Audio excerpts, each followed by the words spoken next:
Assalamualaikum warahmatullahi wabarakatuh. Selamat datang di aksi nyata platform Merdeka Mengajar. Saya Endang Sulastri dari SMA Negeri 2 Kluang. Baiklah rekan-rekan semuanya, kali ini saya akan share pemahaman aksi nyata modul 2 topik 2 pembelajaran versi kurikulum Merdeka yang meliputi pertama, capaian pembelajaran, yang kedua, proses belajar dalam mencapai capaian pembelajaran, yang ketiga, capaian pembelajaran dalam kurikulum, dan yang keempat, kompetensi, capaian pembelajaran, dan profil pelajar Pancasila. Aksi nyata yang saya lakukan adalah dengan menyebarkan pemahaman di media sosial seperti Facebook, WhatsApp, YouTube, dan Instagram.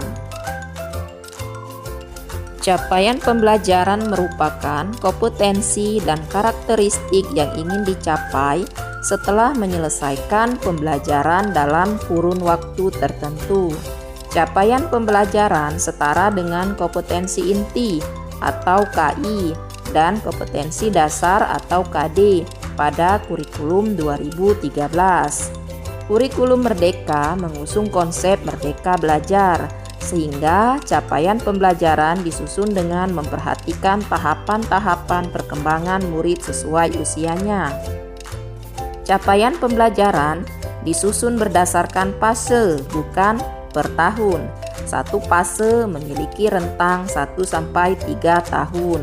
Tujuannya, pertama, untuk memberikan rentang waktu lebih leluasa kepada murid untuk menguasai kompetensi.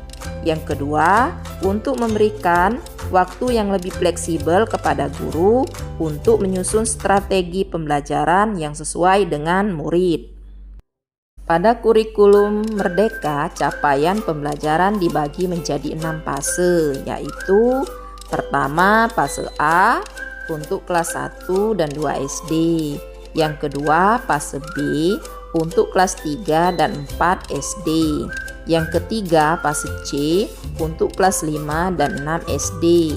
Yang keempat, fase D untuk kelas 7 dan 9 SMP. Yang kelima, fase E untuk kelas 10 SMA. Dan yang keenam, fase F untuk kelas 11 dan 12 SMA.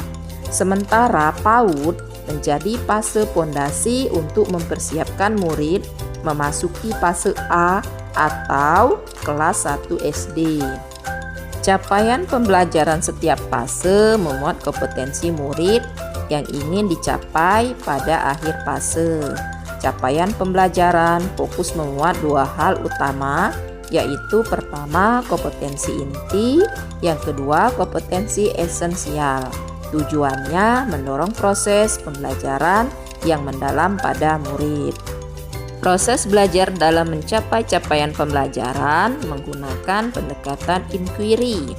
Pendekatan inquiry sejalan dengan teori konstruktivisme yang dapat diterapkan pada semua mata pelajaran. Pendekatan ini mendorong murid untuk membangun sendiri pemahamannya. Tahap pembelajaran inquiry dapat membantu kita dalam mendesain rancangan pembelajaran. Tahapan-tahapan siklus inquiry: yang pertama, rasa ingin tahu, yang kedua, mencari tahu, yang ketiga, memilih, yang keempat, membuat koneksi, yang kelima, mengambil makna, yang keenam, aksi atau tindakan, kemudian direfleksikan. Capaian pembelajaran dalam kurikulum Merdeka adalah: dalam kurikulum Merdeka, capaian pembelajaran menjadi acuan yang kita pakai untuk pembelajaran intrakurikuler. Asesmen intrakurikuler meliputi pertama, sikap, kedua, pengetahuan, ketiga, keterampilan. Jadi tidak perlu dipisahkan, asesmen cukup melihat pada kompetensi yang ada pada capaian pembelajaran. Kompetensi adalah rangkaian dari proses belajar ilmu pengetahuan. Kompetensi-kompetensi pada capaian pembelajaran diturunkan menjadi tujuan pembelajaran yang disusun sebagai sebuah alur untuk satu fase yang disebut sebagai alur tujuan pembelajaran.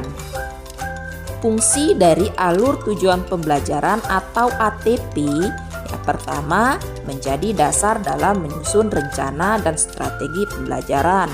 Kedua, digunakan untuk menentukan modul ajar. Konsep teaching at the right level atau konsep mengajar pada tahapan pembelajaran yang sesuai. Konsep ini menjadi salah satu semangat dalam Merdeka Belajar. Untuk melakukan konsep teaching at the right level, guru dapat melakukan asesmen diagnostik untuk melakukan pemetaan profil murid.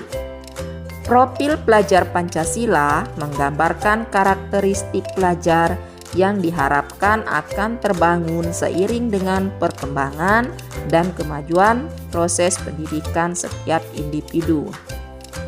Untuk mewujudkan cita-cita profil pelajar Pancasila, diperlukan kerjasama dari seluruh komponen satuan pendidikan.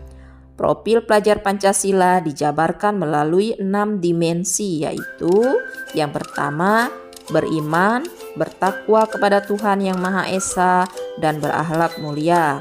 Yang kedua, mandiri. Yang ketiga, bernalar kritis. Yang keempat, kreatif.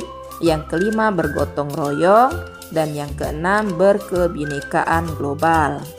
Keenam dimensi ini harus dibangun secara terus-menerus, secara konsisten, sejak fase PAUD sampai di akhir fase F atau setelah lulus dari SMA atau SMK.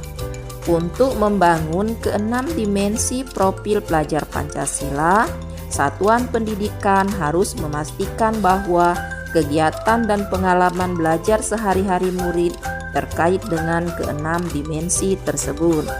Keenam dimensi tersebut menjadi rujukan guru saat menurunkan capaian pembelajaran menjadi alur tujuan pembelajaran maupun modul ajar.